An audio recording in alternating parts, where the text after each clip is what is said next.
everyone, and welcome to this episode, the education one of the Women Talking About Learning podcast. I'm Andrew Jacobs. This episode is unusual in the fact that both of our guests knew each other and came to us to ask if they could record this topic by themselves. And of course we said yes. Both of our guests are from Canada, and they share their experiences in education. Our first guest is Dr. Alisha David. Alisha is an educator, researcher, and lifelong lover of a good story. Over the past 15 years, she's worked across a range of educational settings, from educational assisting to classroom teaching, and now serves as a full-time post-secondary instructor. Much of her learning and life has been shaped by the people of Treaty 8 territory in Alberta, Canada, the ancestral and traditional lands of the Cree, Dean and Métis. Having called this beautiful region home for many years, she's deeply impacted by its ongoing destruction, which has inspired her research into disaster-induced loss and its implications for education and adult learners. Our next guest is Helena Prinz. Helena is an advisor of learning and teaching at British Columbia campus, where she coordinates the Facilitating Learning Online portfolio. She began her career as a high school teacher in South Africa, and over the past 20 years she's taught students of all ages and stages on 4 continents. A golden thread throughout her career has been breaking down barriers to learning. Prior to joining BC Campus in 2020, she worked as a career learning and development advisor at Royal Roads University. As an immigrant and now Canadian citizen, she continues to value the opportunity to support all students, especially international, in finding and building their career path in Canada. Recorded in May 2025, this is a really engaging conversation, so settle back and enjoy. This is Women Talking About Learning. This is Alisha and Helena talking about education. Hello, Alisha. How are you this morning? Hello. Lovely, wonderful here in northern Alberta. So the weather is nice. It's getting spring. I'm very excited. Yes, I'm definitely more of a spring summer lady myself. But I am coming this morning a little bit tired. I have to be honest. I did my first presentation ever on my research publicly yesterday. And you can imagine just the imposter syndrome that goes with it, and showing up in a room thinking, will anyone show up for this presentation? And I had a full room. And while I did get a little bit emotional talking about the research and the participants and their stories, it landed and I got some good feedback. And now I have about 2 weeks to prepare for my doctoral defense. But you've been through this, right? So maybe I today have, that's something that we'll yes. touch on. Why do you want to talk about education today?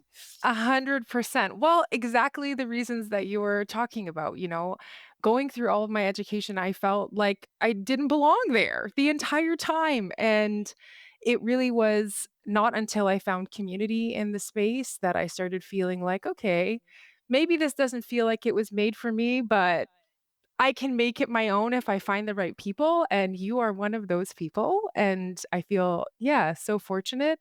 And so hopefully anybody listening will feel at home with us. And if Yes. not, they'll feel motivated to find their own communities after today. So Yeah, it's kind of ironic that you said they'll feel at home with us, because that was part of your defense title, wasn't it? Your dissertation was about home loss. And when I first met you and heard your story, I think your educational story is really one of loss, but in the end also resilience. So wow, I just want to kind of hear that again, how you went through your educational journey, because I found it so inspirational.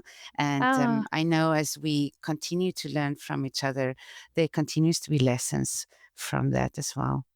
yeah. So really my education started probably formally in the way that everybody else does. I was desperate to find a job and just needed to do something that would get me a job that I thought I'd be half decent at. And so I started school to become an elementary school teacher. But during that undergraduate degree, my hometown of Slave Lake, Alberta burned down, most of it anyway. And so I was navigating loss as a student with very little support, because it was the first time that on that scale had happened in my province. And so really post-secondary institutions were reeling just as we were as students. And once I finished that credential, I thought, whew, never going to have to deal with that again until when I was doing my master's, I lost a second home in another fire in 2017. Um, yeah. Yeah. And then, but like you said, there was this real beauty that came out of it because I made it my mission as an educator to really make spaces that allowed for students' lives to be present because there was not a lot of policy or practice. Certainly, there are many amazing educators, but something I found going through both of those experiences was that I felt really alone and I didn't recognize that what I was experiencing was loss or grief, which sounds silly now, obviously. Um, but it made me really consider how we bring our whole selves into educational spaces and how we navigate all the hard stuff that comes with life in those spaces. And that's really challenging. And we have a very similar sort of, even though it's very different, but we've come to education for sort of similar reasons. Yes, I think so. I Yeah. mean, my story started in South Africa, and I did travel abroad then, thinking I will leave teaching because I found it so overwhelming being a young teacher in a difficult context. And then I just fell in love with teaching again when I had all these. I was in Taiwan. I had this classroom with little human beings in it, and that kind of drove me to my master's degree in early childhood education because I thought I need to. I was a high school teacher, and this is a different game altogether, working with the little ones. And then, yeah, now I'm in adult learning, and I find it for me. I think what drives me is access to education, and it was interesting in the where I really resonate with you just now when you talk about feeling isolated. When I came to the doctoral journey, it's a cohort model where I really found people that's like-minded and that's just as passionate about education. And we formed, it was in our cohort, a group of 4 ladies. We call ourselves the Dorm Girls because we lived in the residence together for 2 years. And it was just so wonderful. And it still is. That support, I think, is almost more meaningful than whatever that credential after our name will be, right? Yeah. Like just that community of women supporting each other. And we have this WhatsApp chat. And if someone reached a milestone, there's celebration. And that to me is important. And why this conversation is important is women celebrating each other's success. Because I think that is sometimes rare, right? Yeah, definitely. And, I also, as you know, had this exact experience with these lovely three women. We don't have a fun name though, so maybe we need to come up with one after after the It's fact. maybe a bit late But for that now. yeah, it's a little late, but anyway. But I felt really kind of inspired by everyone's willingness to be vulnerable about how challenging the doctoral experience was for all of us. And that's something that I hadn't had in my undergrad or my master's. I definitely really resonate with having relationships with strong women. I can point to a woman or two in my undergrad and my master's that I'm still very close with and still good friends with. But the intensity of doctoral studies was very different. And just the sheer volume of insecurity I felt during that experience was very different. So having these women to call upon really became hugely significant. And as you know, because this is how we met, it really inspired me to be that for other people. And so when I was asked to come and speak to your doctoral cohort for the first time, I like jumped on the opportunity because I thought, well, if I can make even one person feel less alone in this experience, that's what I'm going to do. So that's how we interacted for the first time. Yeah. And I remember, yeah, you've always been very honest about that feeling of that you didn't think you belong. And I don't know where that comes from for us. But so for me, this idea of community, collaboration, and learning, supporting each other really helps with that imposter syndrome because it keeps rearing its head, right? It's not like you No. fix imposter syndrome. Like I had that severely yesterday, waiting for people to show up for my presentation.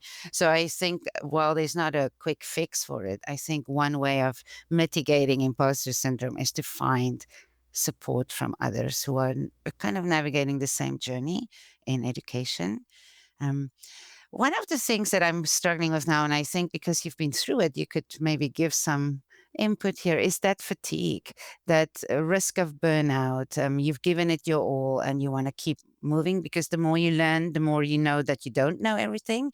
And also just the idea of there's so much work to do, right? So much work to do to make it better for others. So, how did you recover after your journey? Oh my goodness. So, that's something that I recognized in doing my research, that I was not attending to all of the hard emotions that come with, I mean, life generally, but also, you know, especially formal educational settings. And so it really took a lot of time. And as you know, I'm doing a year of joy right now. And Oh, so tell me more how that's going for you, Alicia. it's going wonderfully. I love it. And I'll tell you about it. But I really felt all of this pressure. And I think a lot of people who are pursuing formal education feel this way, where you feel like you need to now do something with it. I've just worked my little hiney off from the time that I graduated high school. I did all of these credentials. I did this big research, which is so important to me. And there was a real, intense feeling that I needed to keep doing it, keep publishing, keep going to conferences, keep sharing my work with people in these really rigid and formal spaces. But I also knew that my health was being gravely impacted by the constant work and the constant emotional toll of navigating a hard space, really. And I thought, okay, well, what would it look like if I did something radically different with my year after doctoral completion? What if instead of doing all of the conferences and all of the publications, I took a moment to breathe and just do things that I have never given myself the freedom and the opportunity to do, and see what I learn from that instead? And so I moved to a city, I joined an arts club, I've started doing yoga and all of these other fun physical activities, and I've started traveling more. And what I've really learned is that education lives everywhere. It's in everything that we do. And I've had so many wonderful, lovely conversations with people, and I've gotten to share my research in ways that, yeah, they're not so academic necessarily, but they are as meaningful, if not more so, because I'm interacting with people who maybe otherwise wouldn't have access to my work. And so not only has it been really fulfilling personally, but also I think it's had value in a different way. Oh, yes, absolutely. And I want to hear a little bit more of the year of joy because what I'm experiencing, I compare it kind of to a juggling act, right? Like, so for me, there's work, there's my studies, and there's my family. And I feel like I can only juggle two at a time, but I have three balls and I have not figured out how to juggle that successfully. So that year of joy sounds like there's some wisdom in that. And I definitely think health is something I want to prioritize starting 2 weeks from now. It's no excuse not to go for that walk or to go find people. And you also mentioned informal networks, right? How you now informally talk about your work. And I think there's something to that. And maybe you can tell a little bit about your experience going to Amsterdam and the people you met there.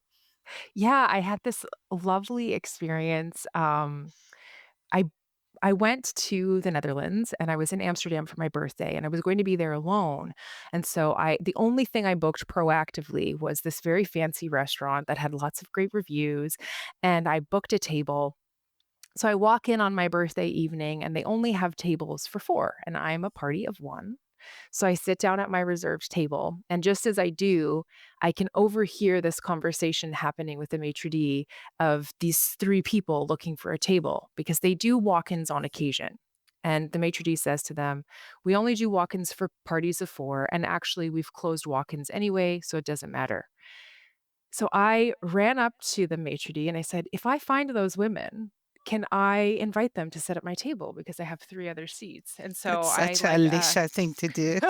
like a like a totally insane person, go running down the street of Amsterdam and say, "Hey, I have this table. There are 3 other seats if you'd like to come." And there were 3 women. One was more proficient in English, and between my very broken Spanish and her much more proficient English, she was able to communicate to the group. And after a little bit of hesitancy, rightfully so, they came and joined me for dinner. And we had the most lovely conversation, but it ended up being that they were from an area in Spain, and what kind of cultivated these yearly trips in their little trio was losing their homes. And so we had this wonderful conversation about all of my work and about navigating all of that grief and that loss and also the celebrations of it. And I thought, "Ah, this is as meaningful, if not more meaningful to me than writing all of this work in some sort of lock and key publication." And I feel like I'm getting to use what I have done. I'm getting to use all of my education in this really lovely, amazing way. And so, yes, remarkable serendipitous coincidence, but also it Absolutely. speaks to like the real value of like when you learn something, like we learn things to share and we Yeah. can share in all kinds of ways. But Absolutely. That is just, yeah, the serendipity of that is just so powerful. But I do think that's something that I've seen you do is you say yes, right? You say yes for opportunity and you go outside of your comfort zone. And very often you talk about these things and make me cry with your stories. And that does make me think about how we have embraced vulnerability, right? Like that idea of you're going to sit alone in a restaurant in a foreign country. There's something vulnerable about that, but also very courageous. And I know that, yeah, so Brene Brown did that TED talk, right? And the power of vulnerability. And I yeah. continue to have to remind myself that there's strength in vulnerability. But you've also considered that one of your superpowers, right?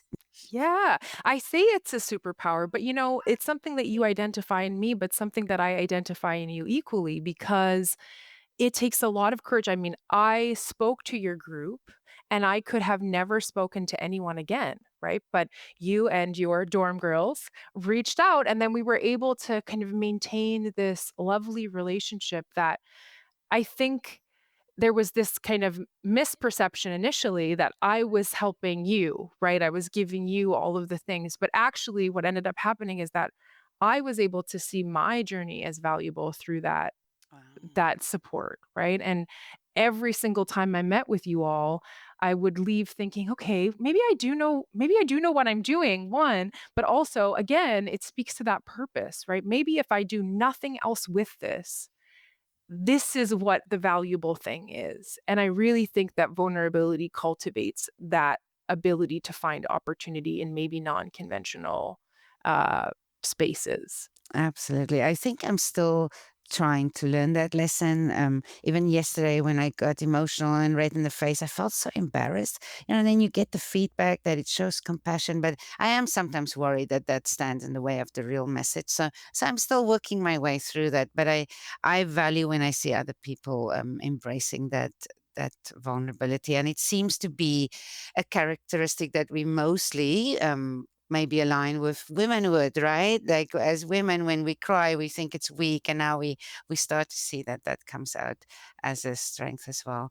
So yeah, I don't know if there's anything that is coming next for you that you want to share. Like what after this year of joy, where are you in this year of joy, and what comes next? What comes after joy? I think, I'm not sure. And I think for the first time, this is kind of okay with me. I think that formal education is done for me. I think I'm probably not going to pursue any more formal credentials. But I think I'm a lot more open to seeing where it goes. I know now that I think I've always known that accessibility in education is really important to me and people having access. And so, really, anything that I do will be really kind of tethered to that. How many people can access this thing? And so, podcasts and other means are great for that. But Yeah. I think what's much more interesting is what are you feeling like right now? Because you are where I was and you are getting ready to defend. And Yeah. so, Yeah, I'm curious sometimes what the next step might be. And someone yesterday's the keynote at the conference, Melanie Hamilton, she's very involved in Subtle. I think she's the president of iSubtle, but she was talking about how her doctorate opened invisible doors, things that she didn't oh, love that. anticipate. And Mm, that's kind of exciting because I didn't pursue this to necessarily get promotions at my workplace. I'm really quite content with where that's at, and I think it's this lifelong learning, self-directed learner in me that pursued this challenge. And I sometimes compare it to when you um, prepare for a marathon. Like, why would anyone want to run a marathon, right? Why No would anyone idea. want to do this thing? And in South Africa, where I'm from, there's actually the Comrades, which is an ultra marathon. So it's not even 42K. It's like, I think 89 or Oh, 87K. nightmarish. So nightmare. But you know what? I compare this journey of that, and some people, they do that. And my sister's one of them who did the marathon. She said before she turns 50, she wants to run a marathon. She was never very active before. And she did it. COVID hit, so she had to do it before she turned 51 because she didn't want to run any marathon. She wanted to run the Paris Marathon and it was canceled originally because of COVID. So Oh, she did that and she's never ever run a marathon again. So when I hear you say you're not going to do any formal credentials again, that's kind of how I see myself. I wanted to test myself and push myself. And right now I feel quite accomplished. I want to say that modestly, but you feel, I see the finish no. line. Yeah. Like that marathon, I'm crawling to the finish line, if I'm honest. But you know what? Once I'm there, I feel like I can check that box. And it's been a wonderful journey, but not necessarily one I want to return. But like you, I really hope I can have opportunity to pay it forward because you have really helped our little group with mentoring us. So I think mentorship is something that's very attractive to me. I have to say I like informal mentorships. So I'm curious if there's been a mentor in your life that you're thinking about right now in this moment as we talk as women in education. Does someone come to Uh, mind for you? Speaking of getting tearful, for me, I've had so many lovely, wonderful women in my life, but when I think about why I wrote my doctorate, why I wrote it specifically the way that I did, um, why I feel always compelled to help other women and find other women, it really goes back to my nan and my mom. Because I think while they were not able to pursue formal credentials for various life reasons, I feel like all of my growth is an extension of their growth.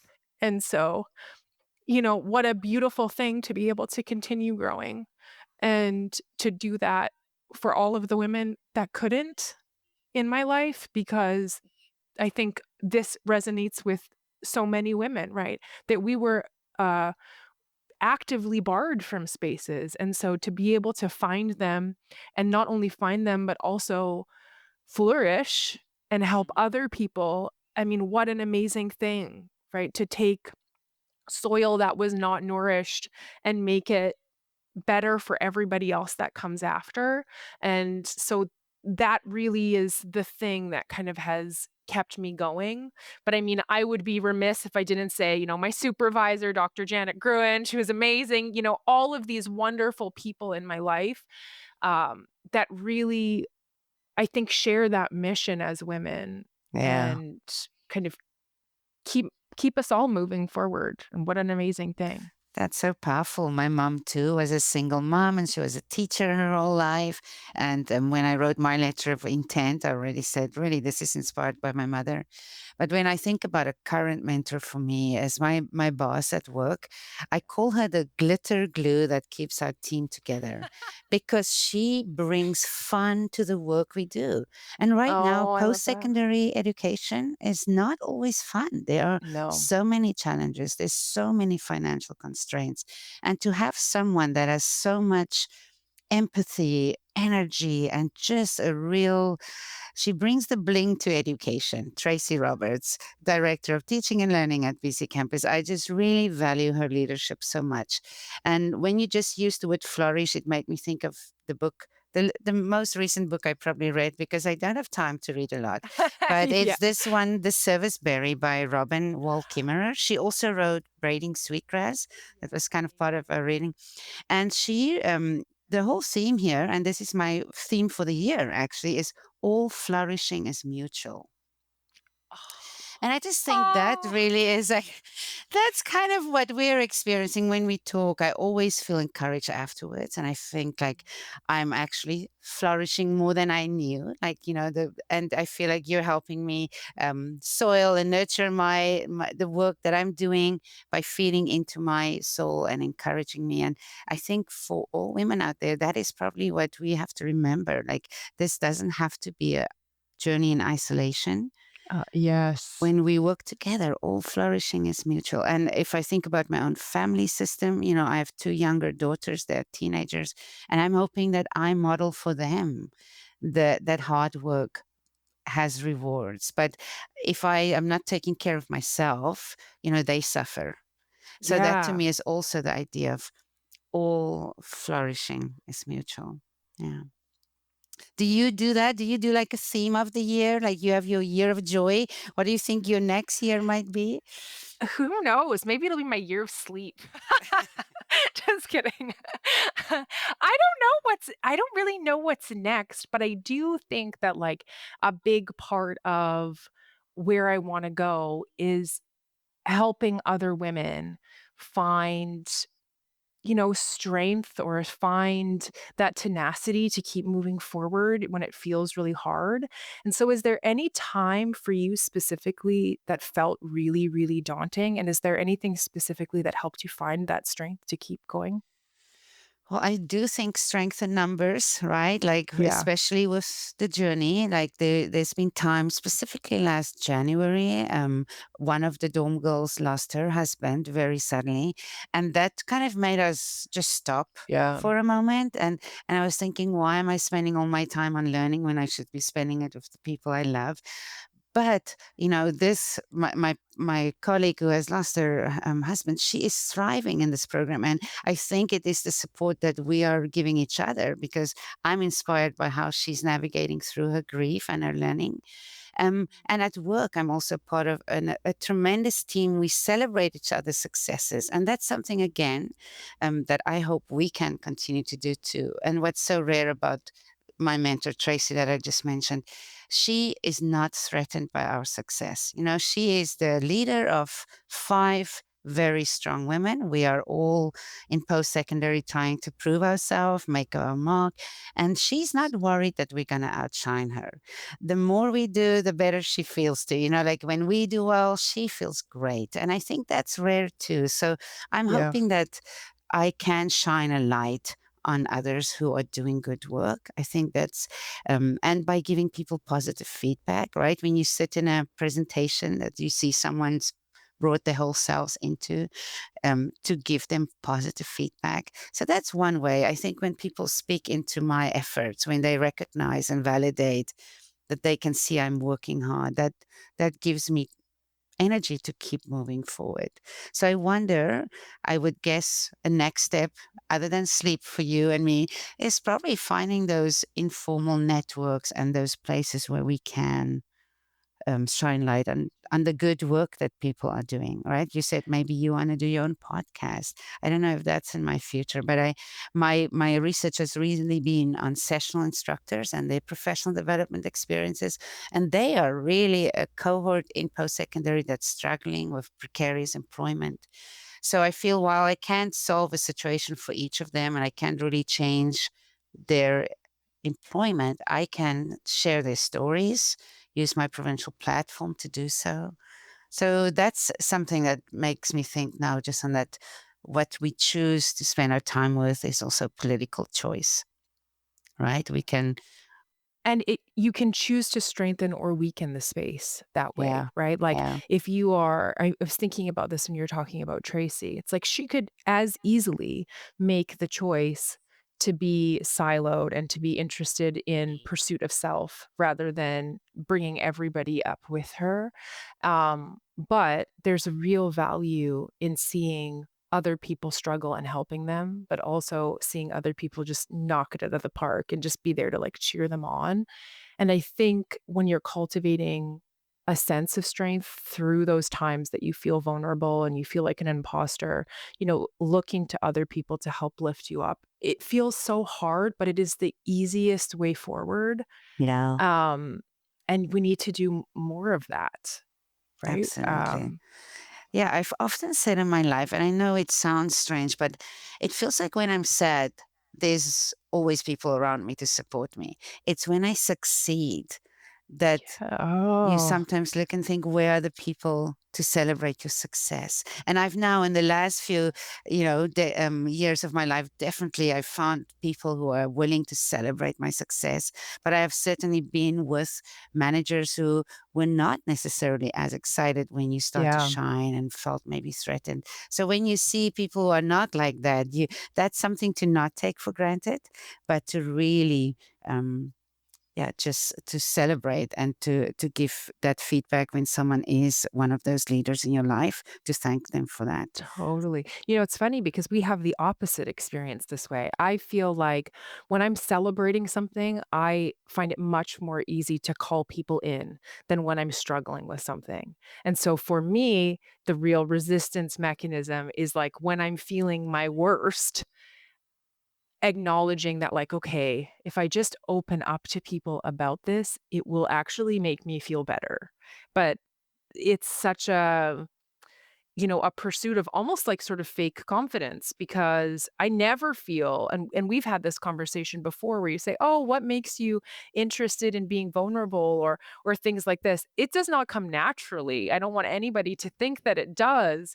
It's just I often think about my students and how they are so willing often to reach out to me for support or they will ask and I think, "Wow, what a courageous act to be struggling with something and to email your instructor for support." And so if they can do that, then I need to find the ability to do that also in different spaces of my life, so that I'm not just struggling in silence.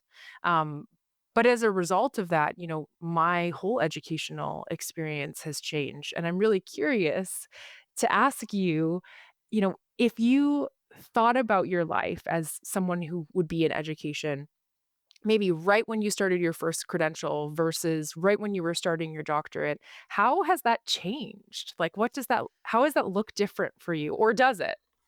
Well, I think change happens so gradually that it's probably difficult to pinpoint something, but I can tell you that I am much more confident in my decisions now because some of it's more informed by theory or evidence, but I feel I show up with more confidence and authenticity in rooms. Um, just maybe because of that secret feelings of accomplishment along the way. And because I would say through all my educational journeys, I've met, my circle has grown, like more people around me. So I don't feel like I'm alone in this journey. So it's probably a very gradual change. But I also think the more I learn, the more I know that I don't know things. 100%. So Yeah. so So it's true. not like I feel I'm 2 week from now is maybe an oral defense, but that's not a destination. That's maybe the finish line of this marathon, but it doesn't really feel like it's an end. I see it more as that hike through the mountains that just keeps curving and the peaks just keep getting higher in front of you and out of reach, but in a good way, perhaps, right? Yeah. Yeah. How Yeah. about you? Do you Yeah. could you notice, is there a pivotal moment of change, or do you also see this as a gradual transformation? I mean, I definitely think doing my doctorate was the sharpest change for me in terms of what I've experienced as a person, but really I think probably from the beginning I was really called by credential. And I think that was a mechanism sort of trying to maintain my own insecurity, not realizing it, but I would think, if I could just get this behind my name, then I'll feel like not an imposter in a room. Then I'll feel like I can contribute to these conversations if finally I have this thing. Right. And so I think I was really motivated by that a lot, especially as a person who worked in post secondary before getting my master's and my doctorate. I think like I was really feeling this intensity of pressure to like kind of keep up, so to speak. But then, yeah, there was a point in my doctorate where I thought, oh, this isn't about the credential at all. Like, this is about the journey, really. It's about learning things about myself and learning things about others and using that learning. to kind of keep pushing forward and keep allowing myself to find space in spaces that make me feel a little uncomfortable, and that there's actually really good a growth in that kind of discomfort, which I think is amazing. But something that you've talked about before, which I really love, is it becomes this really important question of what your why is. Yes. And the doctor, it was really hard because, it's so long and so, arduous for so many reasons, that a credential, like being able to call yourself doctor, is not going to be enough to get you through, just like being able to say you have an undergraduate degree or a master's is not going to be enough to get you through. And so you have to really figure out like what that thing is. And for me, I mean, obviously it was motivated a lot by trying to find space that made me feel comfortable. And I think moving forward, will always be in that frame of mind of like, okay, how do I find my people? How do I find spaces? How do I feel a home in academics that feels comfortable for me? Yeah. So if I'm honest, I always say, oh, there's this love of learning that motivated me to pursue this journey. But I do think there was a bit of a chip on my shoulder around obtaining a Canadian credential because my credentials are not from Canada. So I wonder, do you think that um, in Canada or wherever people are studying, do you think there's still a discrepancy between men and women in terms of the credentials and the how we show up in the room? Or do you think the needle has shifted quite a bit? You know, I think about this all the time. And I don't know that it's so much that people value the credentials of men more, but I think that men are allowed more space or more freedom to be confident about things they do not have credentials in. And that's not to say that they're not knowledgeable, it's not to say that they can't bring value to a space, but I really feel like, uh I have maybe an insecurity or a chip on my shoulder, just as you said, about making sure I can back up whatever I'm saying with these formal credentials, even though my own lived experience, my own view of the world is still valuable. But I see that as fundamentally less valuable than the formal credentials, or I should say, I previously saw that as fundamentally more valuable. And now I'm seeing it kind of more as a package deal where my lived experience with my credentials really allows me to show up meaningfully. But I wish I could have the confidence to be able to speak on things that I don't have formal credentials in the way that some some male counterparts do. And I mean, of course, I can't speak for all men, but it feels like they're having an easier time. Oh yeah, that is so funny. But I think we should just stick to our lanes. But yeah, I hear you, and that can be very discouraging at times. But I feel like I see a shift happening. I see there's more women in leadership in post secondary in BC than ever before.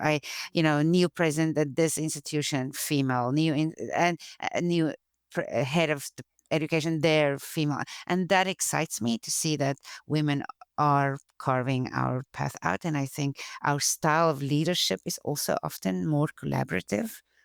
Again, we can't speak for all, but I think there's more transparency, more leadership. Again, at BC campus, we have both our ED and my direct leader very transparent in the leadership, very collaborative, very authentic, always open for conversation around decisions, which I don't think that's always the model of the past in post secondary specifically. Um, so yeah, is we should probably wrap up soon, Alicia. Is there anything that you think you want to leave me with for the next stage that we're going into? Some advice, something that you think is pivotal to remember? I mean, I think something that really came through in this whole conversation today is that education is hard, and that path feels exceptionally hard if you're a woman and you're juggling all of these different things and all of the societal pressure. And we often think that the way to alleviate that tension is to exist in the spaces as they have always existed, but they're not made for us. And so, actually, the way to alleviate that tension is to find other women, allow yourself to be loved by and cared for by them, and give all of that love and care back. And together, we all thrive. I love that. I really do. And I think if there's anything I'm thinking for the next while is to find maybe learning in surprising places, to be more reflexive now, right? We've been so much in the doing. So maybe the next year for me is about reflecting on, and maybe that's reflecting on the why. And that's maybe something that we can invite our listeners to do too. Like, what is our why? What's our purpose? Because if we are grounded in that, I think we make decisions that's not just emotional, that we sometimes get accused of, but we make decisions that align with our values. Because we didn't really talk a lot about values today, but that is also something that drives me. And when I'm not in alignment with my values, things get messy and mucky, and I'm not clear, and I struggle writing. So I think the next year is maybe for me a year of reflection. So I've just come up with a nice name. It's not a year of joy, but something like that. And I just want to thank you for being on my journey with me, Alisha. It's been wonderful to just connect with you and talk around these things that keep our brains turning all the time. Yeah, and there's more journey to come. So thanks for having this conversation. We thoroughly enjoyed this conversation. Both of our guests have vast knowledge on this topic and left us with some great tips. We're always keen to hear the thoughts of our listeners, so please do let us know what you thought about this episode. A huge thank you to both Alisha and Helena for their time, and you'll find all their details, along with links to the subjects they spoke about, in the show notes. In July, we'll be planning the next block of episodes we want to record, and if you would like to be a future guest, please do get in touch. Details, as always, are in the show notes. We'll be back in a couple of weeks, and next time it's the patriarchy one. As always, thanks for listening, and we'll see you again soon.